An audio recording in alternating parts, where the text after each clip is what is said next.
अस्सलाम वालेकुम नाज़रीन, कैसे हैं आप सब लोग। उम्मीद करता हूँ आप ठीक होंगे, खैरियत से होंगे। एक अफसोसनाक ख़बर जो कि कोयटा से है।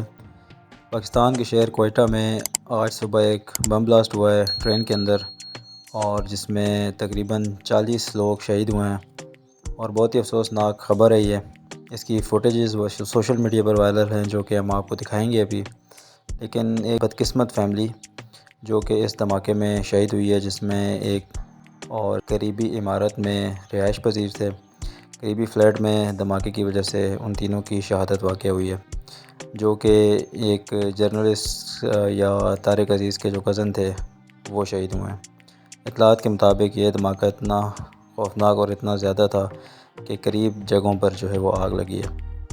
तो वीडियोस देखिए, तो दुआ कीजिएगा अल्लाह ताला हमारे मुल्क पाकिस्तान पर अपना ख़ास रहम करम फरमाए और शहदा के दर्जात बुलंद करे और उनके अहल खाना को सब्र अता फरमाए।